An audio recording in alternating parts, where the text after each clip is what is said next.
predije. Segunda carta a los Corintios, capítulo 1, verso 12. Dice así: porque nuestra gloria es esta, el testimonio de nuestra conciencia con sencillez y sinceridad de Dios, no con sabiduría humana, sino con la gracia de Dios. Nos hemos conducido en el mundo y mucho más a vosotros. Muy bien. ¿Qué nos dice el apóstol Pablo ahí? Que esa es a la satisfacción. Dice, porque nuestra satisfacción es esta, el testimonio de nuestra conciencia en la santidad y en la sinceridad que viene de Dios, no en la sabiduría carnal, sino en la gracia de Dios que nos hemos conducido en el mundo de una manera, ¿verdad?, bien, y especialmente, dice, hacia vosotros.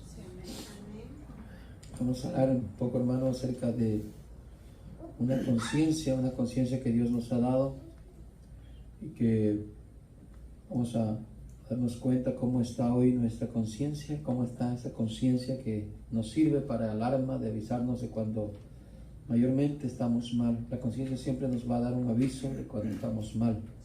Amén. Entonces Dios nos ha dado con ese fin de ayudarnos a tener una vida prudente, una vida apartada del mal.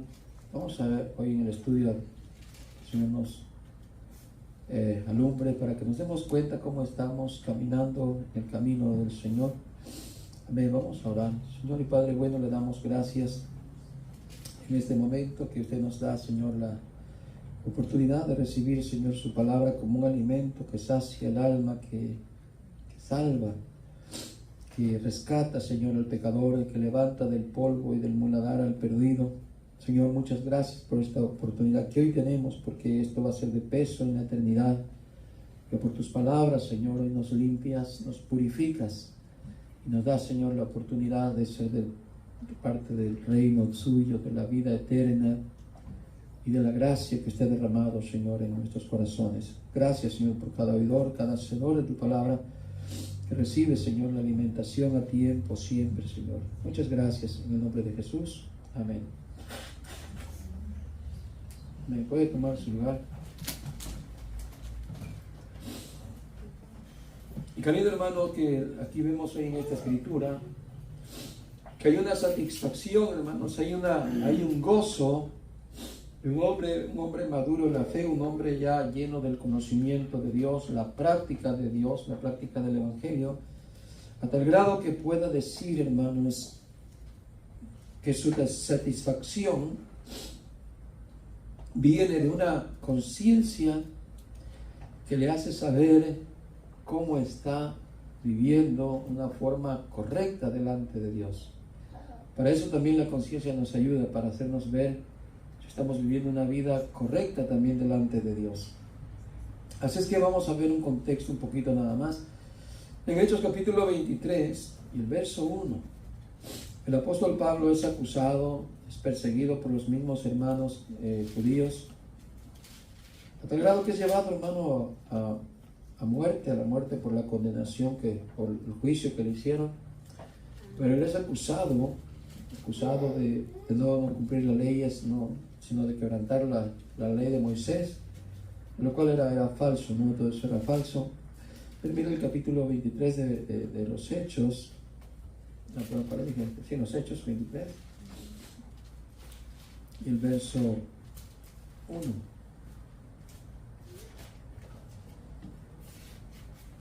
Dice,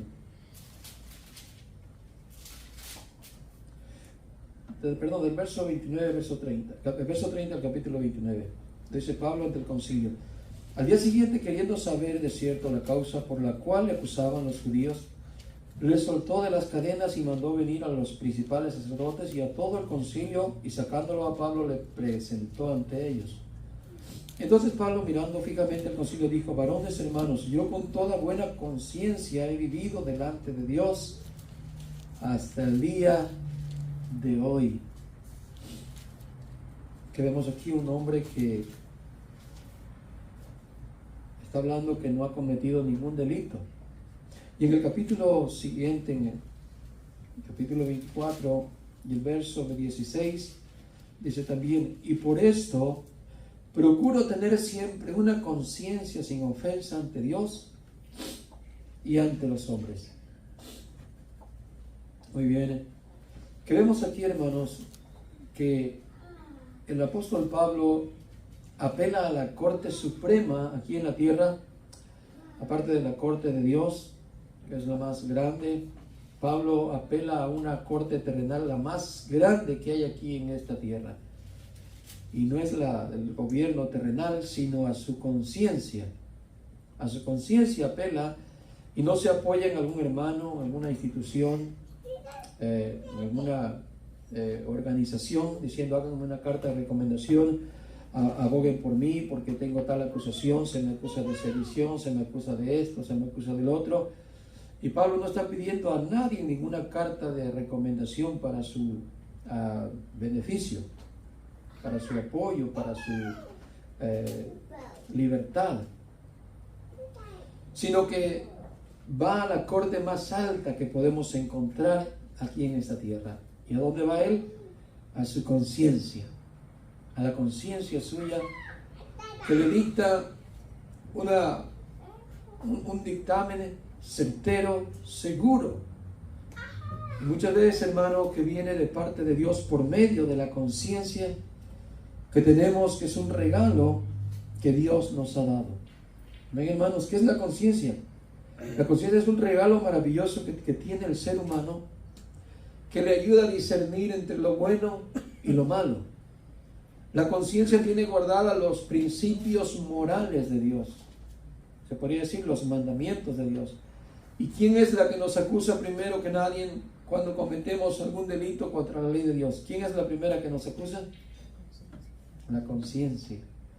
Y por eso Dios la puso ahí con una, vamos a decir, una función eficaz, pura, buena, de la cual, hermanos, si no la tuviéramos, imagínense cómo viviríamos hoy en día como seres humanos sin esta función de nuestra conciencia. Es como si fuera otro tú, otro yo dentro de ti, pero todo lo contrario a nuestras actitudes y deseos, sino con una rectitud, con una moralidad, se podría decir que instruida por Dios. ¿Se entiende? Incluso, por ejemplo, usted cuando se siente mal consigo mismo porque hace lo bueno, ¿quién es la que le dicta que está bien? Su conciencia, ¿cierto? Y alguien le acusa y dice: bueno, yo tengo limpia mi conciencia, yo no me siento mal porque alguien piense que yo estoy haciendo algo mal. Mi conciencia me dice otra cosa, ¿cierto? Pero ¿qué tal cuando alguien piensa de usted bien y usted ha cometido el delito y dice: bueno, que él piensa bien de mí, pero mi conciencia me dice todo lo contrario? Entonces, ¿qué vemos ahí? Un regalo maravilloso que Dios ha puesto en nosotros, que es la conciencia. Y ahí está funcionando dentro de nosotros.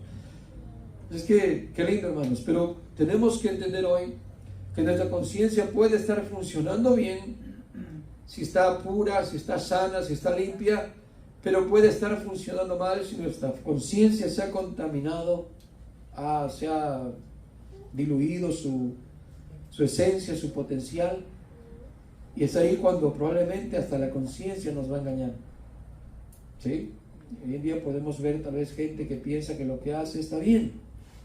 Y su conciencia ya a veces ya no le funciona, ya no les da la alarma, el grito al aviso del peligro, porque la conciencia se ha diluido, se ha denigrado, está adaptada a este mundo, y todo lo que ahora piensan que es bueno, aunque sea malo, lo miran como que es bueno o que no es tan malo.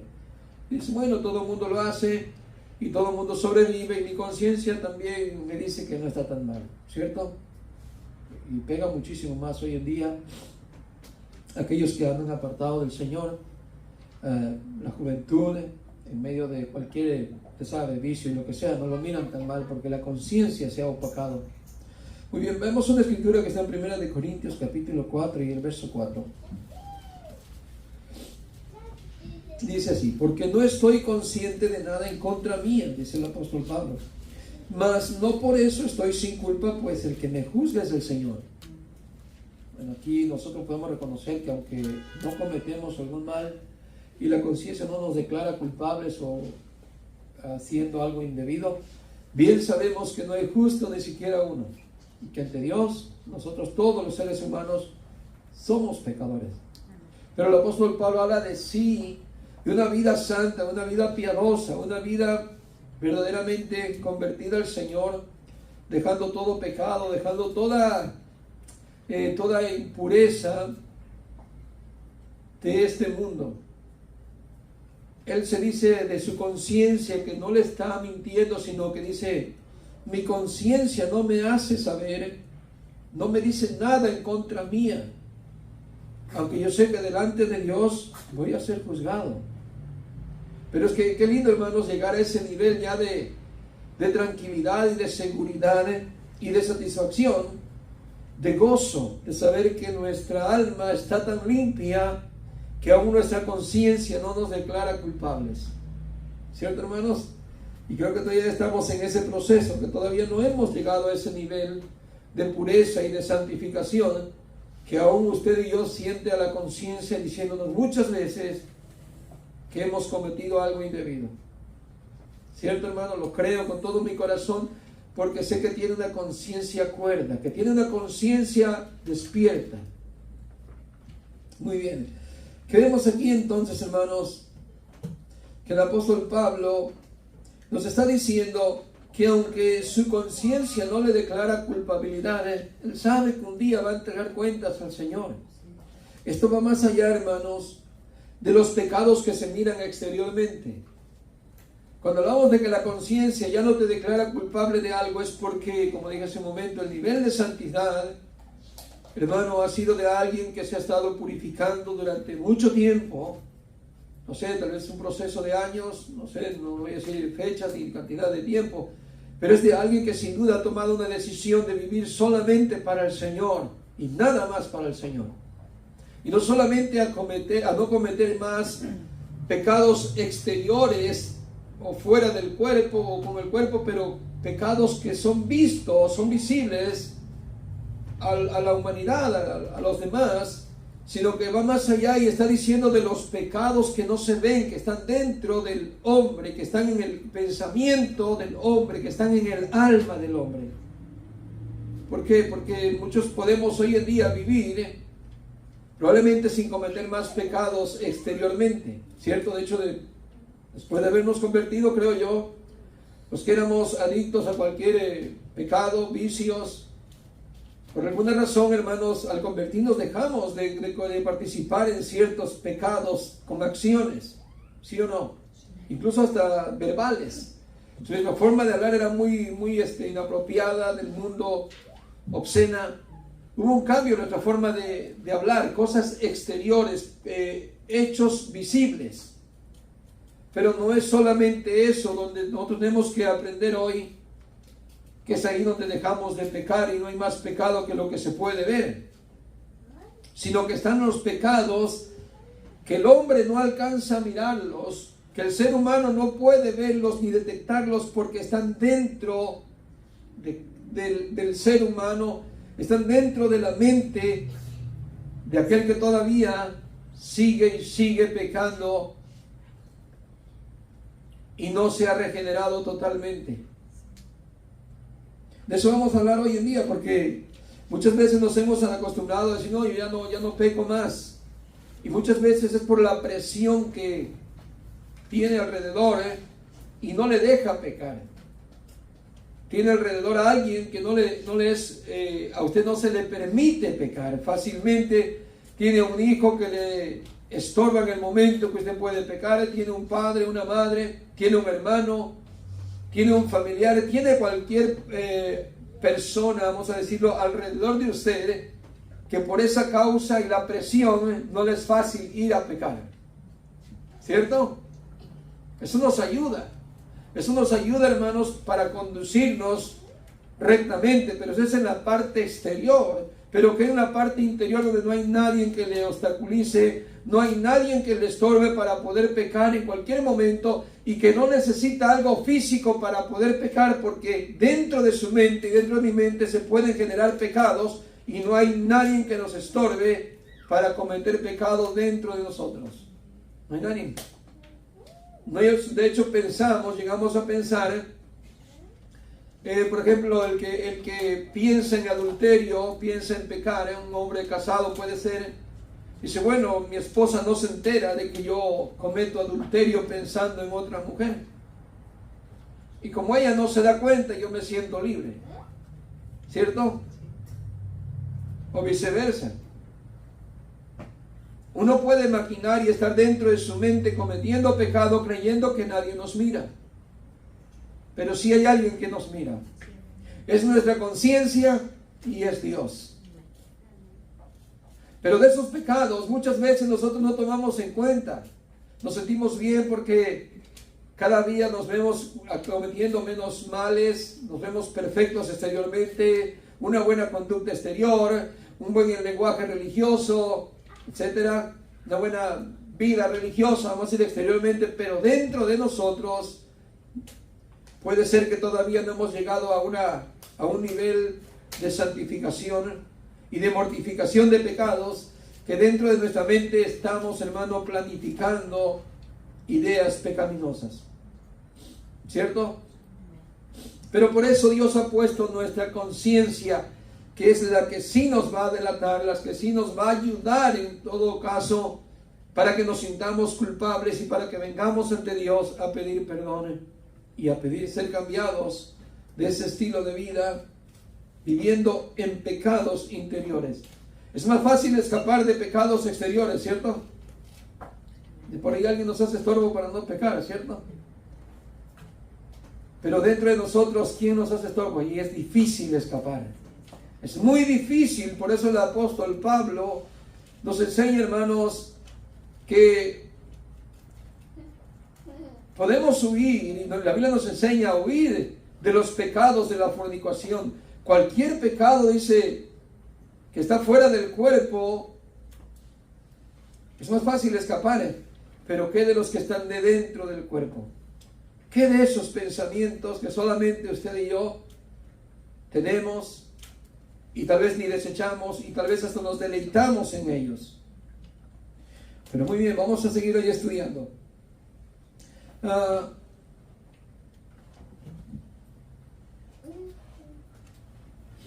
Eso quiere decir, hermanos, que si la única que puede ver en este momento, en este caso, es la conciencia, y la que puede salir a nuestro auxilio y a nuestro favor, hermanos, es momento para que también nosotros aprovechemos lo que Dios nos ha dado, la conciencia. Y no una conciencia corrompida, sino una conciencia sana. ¿Por qué? Porque el Señor dijo acerca de la conciencia, acerca de la mente, los pensamientos, que de la abundancia del corazón habla la boca, de la abundancia de la mente, de lo que abunda en la mente, en este caso el corazón, dice, de lo que habla el corazón, los pensamientos, de eso está llena la boca. Y se refería a la vida pecaminosa, de lo que hay de dentro, y de que lo que hay de dentro es lo que contamina al hombre, no lo que entra, sino lo que sale. Por eso el Señor Jesús les habló a los fariseos en Lucas 16. Vaya ahí. Y el verso 15. Dice así: vosotros sois los que os justificáis a vosotros mismos ante los hombres. ¿Sí dice eso ahí? ¿Sí está ahí? No, pero no.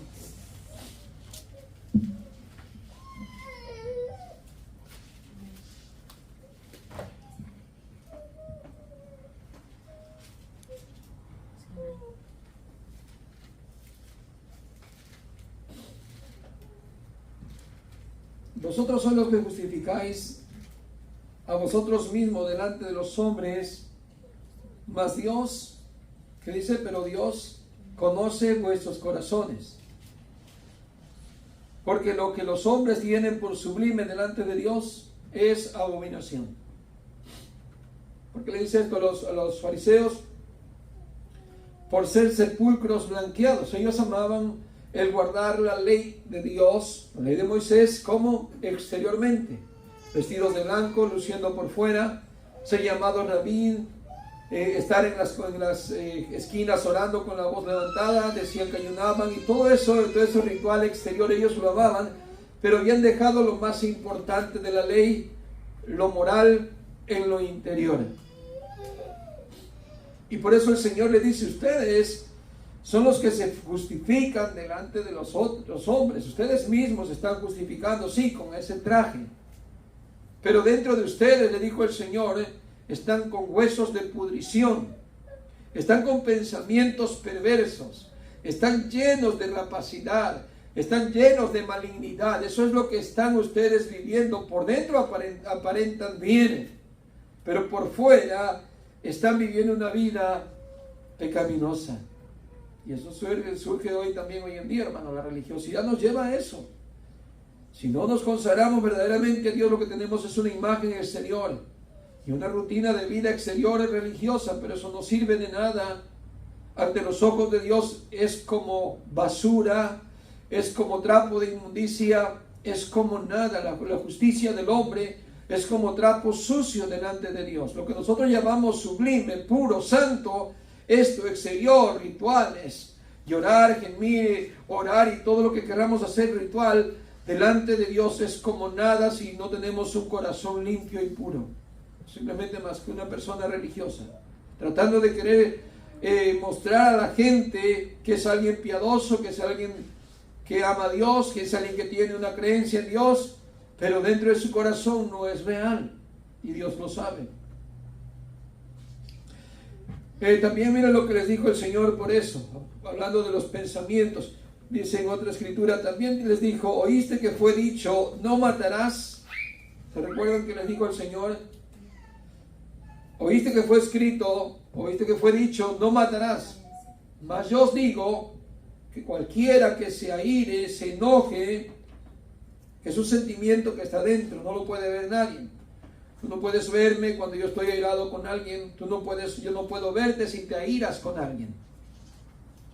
¿Y dónde está eso? Está dentro de ti, está dentro de mí. Tú solamente lo gobiernas, tú solamente lo tienes y nadie más lo puede ver. Claro, ellos habían oído que un asesinato, llevar un asesinato a cabo con tus manos, con algo, era prohibido. Era la ley que no podías matar. Y el Señor le dice, mas yo digo, cualquiera que se enoje contra su hermano ya va a quedar ante el juicio de condenación. Es lo mismo que si hubiera matado a alguien físicamente. Es exactamente lo mismo porque estuvo dentro de tu ser, estuvo dentro de tu alma, lo estuviste meditando, te iraste con alguien y viene siendo lo mismo. Y otra vez más les dice, oíste que fue dicho, no adulterarás, no cometerás acto sexual fuera del matrimonio con otra persona físicamente, y ellos lo llevaban de seguro exteriormente muy a la orden, o trataban, me imagino, como hoy en día muchos de nosotros tratamos de hacer eso exteriormente. Pero ¿qué les dijo el Señor? Mas yo os digo que cualquiera que mira a una mujer para para lisonjearla, para codiciarla, ya cometió con ella adulterio. ¿Por qué? Porque está hablando de los pecados que están acá dentro de nosotros, en el pensamiento, en la mente, que nadie puede ver y que solamente nosotros podemos verlos.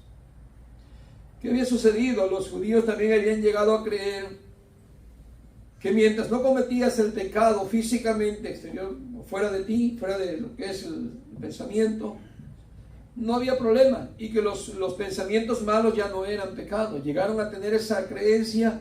Por esta razón el Señor Jesús le dice, ustedes son como sepulcros blanqueados, ustedes piensan que están justos delante de los hombres, pero delante de Dios no es así, están como abominación.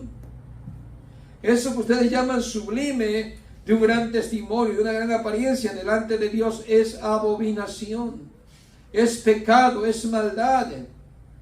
Pero vaya y dígale eso hoy a esta generación, dígale esto hoy a la juventud de hoy en día, que es mala la ira, que es mala el cometer adulterio,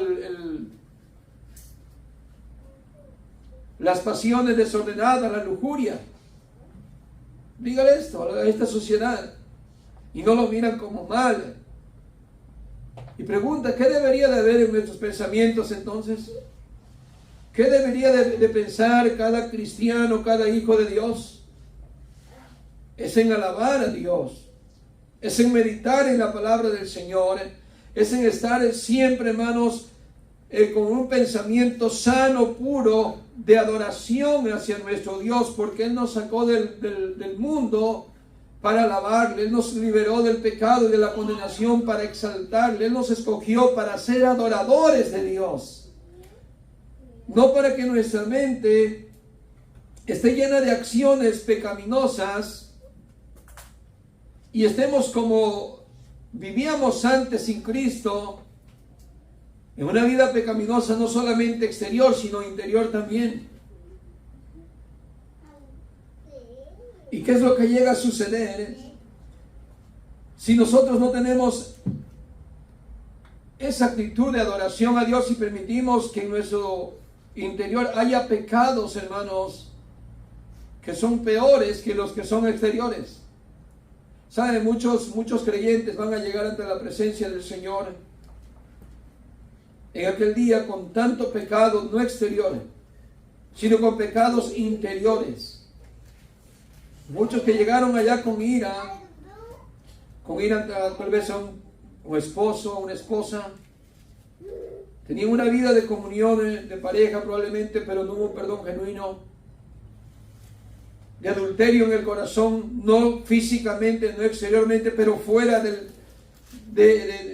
ese cuerpo todavía se sigue pecando interiormente. Y muchos en aquel día delante del Señor van a lamentar esa vida pecaminosa que generaron por muchos años de cristianismo, y en aquel día será descubierto todo el pecado que está dentro del hombre. Muchas veces procuramos, hermanos, ser calificados por los pecados que no cometemos exteriormente y no nos preocupamos de los que están dentro de nosotros. Pero por eso David decía en un salmo: Señor, te pido perdón por todos los pecados que yo tengo en cuenta y los que he visto y los que he cometido, pero líbrame de los que son ocultos. Líbrame de los que están interiormente, de aquellos que nadie puede mirar, Señor. Líbrame de esos pecados.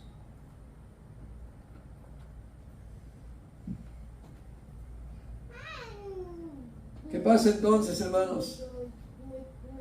Mire, si se siembra un pensamiento, cosechas una acción.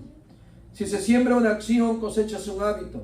Estoy hablando de los pensamientos, de lo que se genera dentro de nuestro ser. Pensamientos, y por solamente un pensamiento ya se va a generar una acción. No crea que el pecado se nace sin una semilla. No, el pensamiento es la semilla de lo que luego se va a producir en algo que puede ser pecaminoso. Así que se siembra primero que nada un pensamiento. ¿Por qué cree que muchos han caído en cualquier pecado, en cualquier situación? Por ejemplo, el ladrón, antes de ser el ladrón y llevar a cabo el acto de robar algo, primero tuvo un pensamiento dentro. Alguien que cae en adulterio, primero llega a tener una mirada, llega a tener una visión, y luego surge un pensamiento, genera un pensamiento, pero ese pensamiento luego se hace acción. Si se siembra también una acción, se va a cosechar un hábito. Si se siembra un hábito, se va a cosechar un carácter. Y si se siembra un carácter, se va a cosechar un destino. Estamos promoviendo nuestra vida, ese estilo de vida, y a cosechar ese estilo de vida.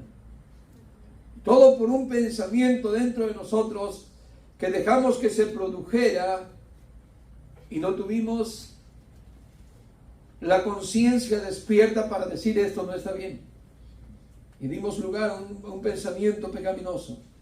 Así es que si dejas que tu conciencia sea alterada por esta generación perversa, ¿sabe qué es lo que va a cultivar? Va a cultivar una alma perversa. Por eso el apóstol Pablo, recuerdo que decía, y los apóstoles decía: escapad, huid de esta perversa generación. ¿Sabe de qué está lleno este mundo? De pensamientos perversos.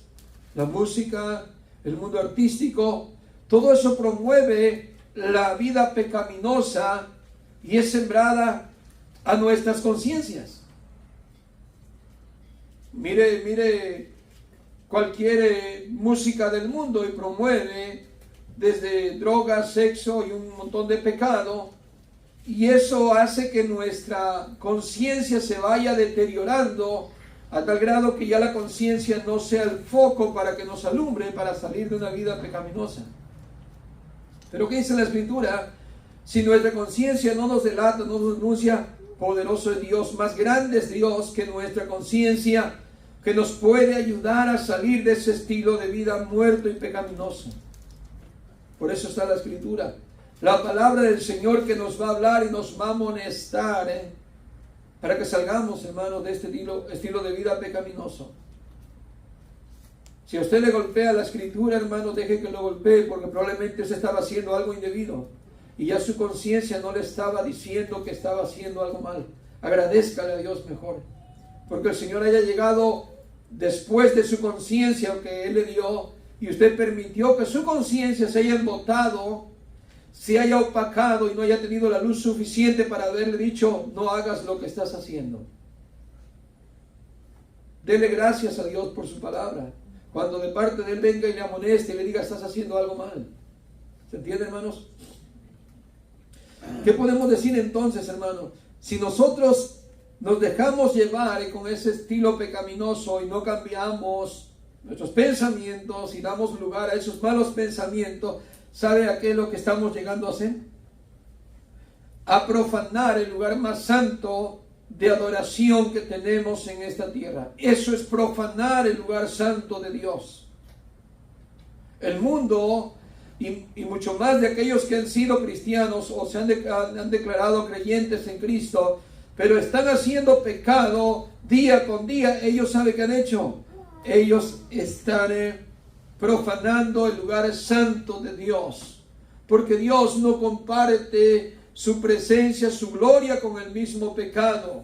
Y no podemos estar pecando dentro de nosotros y creer que nuestro templo es templo del Espíritu de Dios, es un santuario de adoración a Dios. Esto no lo es, esto es un simple local, esto no es ni santo ni perverso, es materia. Nosotros somos el templo del Espíritu de Dios, el cual ha sido consagrado para alabanza solamente a Dios. Para eso el Señor me rescató, para eso te rescató, para que le alabes noche y día, le honres noche y día con toda tu alma, espíritu y cuerpo. Pero cuando dejamos que pensamientos pecaminosos generen y sigan promoviéndose, estamos profanando el lugar santo de Dios, lo más sagrado que tenemos de Dios aquí, en esta tierra. Por eso la Biblia nos enseña que debemos guardar nuestro corazón, porque de él mana la vida. Entre todas las cosas guardadas, dijo Proverbios, guarda tu corazón, guarda tu mente, guarda tus pensamientos. Dijo el apóstol Pablo: si alguna cosa digna de pensar, en esto pensar. Algo sabio, algo bueno, algo agradable, algo sea de honra, en esto pensar. ¿Cómo pues debo entonces yo combatir esta vida pecaminosa interior de mis pensamientos, llenándonos de la palabra del Señor? Sabes, hermano, no es suficiente 2 cultos por semana para ser saciados. No lo es. No es suficiente un estudio o 2 estudios por semana para poder saciar nuestra alma y que nuestra conciencia esté en todo su potencial, para podernos declarar culpables cuando estamos cometiendo algún delito, o para podernos declarar sanos de corazón y de nuestra alma, porque estamos viviendo una vida de santificación. Estoy hablando de una alma que ha sido, hermanos, regenerada, cambiada por la palabra del Señor, y que la conciencia está tan activa que tiene la capacidad de decirnos claramente cuando fallamos a Dios. Usted sabe, hay gente en el cristianismo que dicen que no han cometido ninguna falta. Pueden ofender a cualquiera, le faltan al respeto a cualquiera otra, le miran mal, le miran un desprecio, le hacen una palabra fea, y su conciencia ya no está tan lúcida que ya no sienten nada. Dicen: ¿por qué le tengo que pedir perdón a alguien? Si yo no le he fallado, yo no le he pedido, yo no tengo por qué pedir disculpa. O sea, hermano, ya cuando caemos en eso, debemos tener cuidado, porque ya la lámpara que Dios ha puesto en nosotros está a punto de apagar. Y es lo que dice el Señor en Apocalipsis: ten cuidado y recuerda de las cosas que hiciste anteriormente. Vuelve a tu primer amor. a esa práctica de santidad, de búsqueda de Dios, del estudio de la palabra de Dios, el interés de las cosas de Dios. Porque si no, pronto vendré a ti y quitaré delante de ti tu candelero, lo que te alumbra, lo que te guía, lo que te hace vivir apartado del pecado. Dice la Escritura que aquellos que amaron más, hermanos, la creación que al Creador, dice que Dios le ha dado una mente entenebrecida, una conciencia apagada ya. Y no es que Dios se las apagó, sino que ellos apagaron esa luz, la luz que Dios había puesto en ellos, esa conciencia, porque aborrecieron a Dios, amaron más las tinieblas que la luz. Por lo cual Dios los entregó un espíritu, engañados, turbados, y ahora piensan que lo que viven está bien. Pero no si nosotros, hermanos. La verdad empieza todo desde un pensamiento, ahí está el pecado. Y si vamos a enseñarnos, hermanos, a combatir, como dijo el apóstol Pablo en Efesios 6, que nuestra lucha no es contra carne ni sangre, sino contra potestades y huestes celestiales. Pero que debemos estar preparados con toda la armadura de Dios para poder resistir en el día malo. Tenemos que llenarnos de la palabra del Señor. Se necesita todos los días y toda la semana y en todo momento, hermanos, el estar apegados, se puede decir literalmente, hermanos, arrodillados a la palabra de Dios. Todos los días de nuestra vida, para que así nuestra alma esté pura y nuestra conciencia esté en todo su potencial para ayudarnos. Amén, hermanos. Muy bien. En Tito 1:15 dice así: todas las cosas son puras para los puros. ¿Ya ven? Si usted tiene un alma pura, la misma conciencia le va a decir: tienes un alma pura. Para los puros todas las cosas son puras. Pero para los corrompidos e incrédulos nada es puro. Hasta la conciencia está corrompida. ¿Sí? Nuevamente se lo leo, dice: todas las cosas son puras para los puros, mas para los corrompidos e incrédulos nada es puro, sino que tanto su mente como su conciencia están corrompidas. Nada hay limpio en el impuro. Pero para los que están puros, todo tiene puro, hasta el alma, hasta la conciencia está limpia. ¿Vivimos bajo esa conciencia, hermano? ¿Tenemos una conciencia que no nos condena? ¿Tenemos una conciencia que nos da satisfacción de la vida que vivimos? ¿O será que todavía nos falta bastante por seguir, hermanos? Limpiando nuestro carácter, nuestra forma de ser, nuestra alma, para que nuestra conciencia nos ayude a darnos más paz, más tranquilidad, más seguridad en Dios y una vida de satisfacción, como dijo el apóstol Pablo. Estoy satisfecho, dice, porque mi conciencia no me condena. Ustedes me condenan, les digo a sus, ¿verdad?, hermanos de la raza, pero no apeló a la conciencia de ellos, sino a la conciencia de Él, o a las autoridades terrenales, sino a la conciencia que Dios le ha dado y la que nos da a nosotros. Esta misma acusación, hermanos, la usaron los amigos de Job. Ellos vinieron ante Job cuando Job, ¿se recuerdan que fue tentado por Satanás? Y ellos vinieron y no encontrando ningún mal en Job, porque él se declaró justo. Él dijo: a nadie le he hecho mal, he ayudado al pobre en su necesidad, he tratado siempre de hacer el bien, a nadie le he hecho ningún mal, y habló de que su justicia era buena. Y los amigos, no encontrando ningún mal, apelaron a esta acusación. De seguro, Job, tú te estás considerando santo más que Dios, pero de seguro en tus pensamientos tú tienes pecado, Job. Y esa es la consecuencia de lo que hoy estás cosechando. Esa es la consecuencia de la maldad que hay en ti, pero tú no lo has querido describir. Y como los pecados interiores no se pueden ver, por eso te crees que eres muy limpio, le estaban diciendo ellos en su amonestación.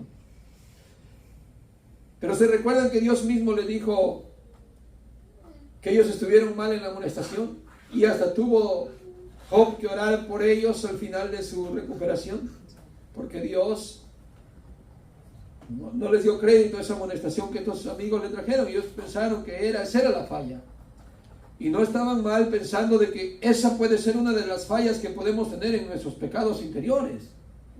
Ellos pensaron que esa era, porque no le encontraron ninguna falla exteriormente a Job, ninguna, absolutamente ninguna.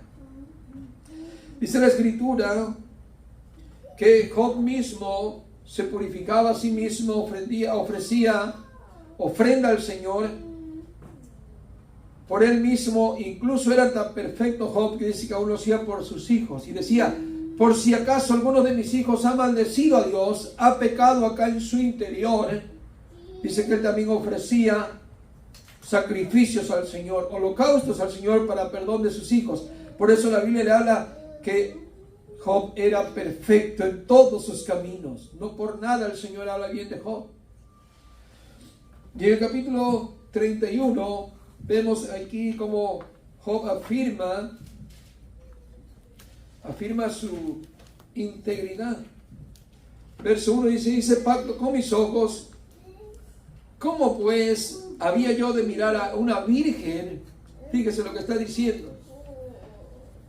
En su integridad Job dice: yo hice un pacto con mis ojos de no cometer adulterio con otra mujer físicamente, exteriormente, de serle fiel siempre a mi esposa, pero aún en mi interior ni siquiera le di libertad a mis ojos de voltear a ver a una mujer con la intención de un deseo impuro de mi corazón. Ni siquiera volteé a ver a una mujer, y hice un pacto con mis ojos. ¿Para qué dice? ¿Cómo pues había yo de mirar a una virgen? Porque ¿qué galardón me daría de arriba Dios? ¿Y qué heredad del Omnipotente desde las alturas? No hay quebrantamiento para el impío y extrañamiento para los que hacen iniquidad. No ve él mis caminos y cuenta todos mis pasos. Si anduve con mentira y si mi pie se apresuró a engaño, péseme Dios en balanzas de justicia y conocerá mi integridad. Si mis pasos se apartaron del camino, si mi corazón se fue tras mis ojos, fíjese, siquiera está diciendo, si siquiera yo promoví un mal pensamiento, solamente un mal pensamiento que me lleve a un camino de destrucción y de pecado y de maldad, que me juzgue Dios y que me ponga en una balanza. Dice, verso 8, siembre yo y otro coma, y sea arrancada mi siembra, si fue mi corazón engañado acerca de mujer, y si estuve acechando a la puerta de mi prójimo, muela para otro mi mujer, y sobre ella otros se encorden, porque es maldad e iniquidad que han de castigar los jueces. Fíjese, no solamente que te va a castigar Dios y tu conciencia te va a condenar también a un pecador, sino que los mismos jueces terrenales, está diciendo Job, ellos me condenarían ahorita. Si yo fuera de estos tribunales, los jueces me condenarían si yo hubiera hecho tal cosa. ¿Qué estoy diciendo ahí? Que Job está definiendo su verdadera integridad. Claro, cuando ya vemos a Job que está frente a Dios, ahí es otra cosa. Ahí es otra realidad donde Dios le habla y le dice: Job, ¿acaso tú contenderás conmigo? A ver, ponte de pie y hablemos. ¿Dónde estabas tú cuando yo hice esto? Cuéntame. Y eso de donde Job reconoce que cuando está delante de Dios es Dios quien tiene toda la autoridad y quien va a juzgar. Y es donde llega un día y dice que hasta reniega el día que nació, porque se considera polvo simplemente. Pero que vemos aquí en este ejemplo de Job y del apóstol Pablo, que fueron hombres que llegaron a tener una vida de consagración, que sí se puede tener, para que la conciencia le dictamine un justo juicio, una vida de satisfacción, de que usted no ha ofendido a nadie, de que no ha lastimado a nadie, no le ha faltado el respeto a nadie, no ha tomado de nadie algo para codiciarle. Ve que la Escritura nos enseña los mandamientos: no codiciarás la mujer de tu prójimo, la casa de tu prójimo. No sé si dice hasta los animales de tu prójimo, la yunta, su buey, etc. Pero hoy en día eso se puede codiciar hasta mentalmente. Mentalmente. Cuando alguien está lleno de avaricia o de envidia y dice: yo quisiera tener lo que aquella persona tiene. ¿Sabe, hermano? Ese mensaje o esa doctrina de la prosperidad son enseñanzas, hermano, que te llevan a tu mente a una mente pecaminosa. Porque estás maquinando con tu mente desear algo supremo. Yo quiero tener eso. Y la gente declara: yo declaro, yo lo voy a tener. Y la Biblia nos enseña, hermanos, que nosotros debemos estar contentos con lo que tenemos, en paz, felices con lo que Dios nos da, y no estar codiciando las cosas que vienen, hermano, a ser cosas de deseos carnales, deseos pecaminosos, y que nos está llevando a una alma impura, un alma que está buscando la avaricia. Así que, ¿qué aprendemos hoy, hermanos? Vamos a aprender a combatir los pecados que se nos son ocultos, a encomendarnos al Señor para tener una vida de santidad, para pedirle a Dios los recursos que ya nos enseñó en el Sermón del Monte, cuando habla del hombre piadoso, el manso, el humilde de corazón, contrito de espíritu, hambre por sed de justicia, los pacificadores, los perseguidos, y nos llega diciendo: pedid, porque el que pide, recibe. Llamad y se os abrirá. Tocad. Quiere decir que Él tiene los recursos para nuestra vida espiritual. Para que nosotros podamos salir de una vida pecaminosa interiormente, necesitamos los recursos de Dios. Vamos a ponerlo de pie. Le pido que cierre sus ojos y le pida perdón por todos los pensamientos que ha habido dentro de su ser, de su mente,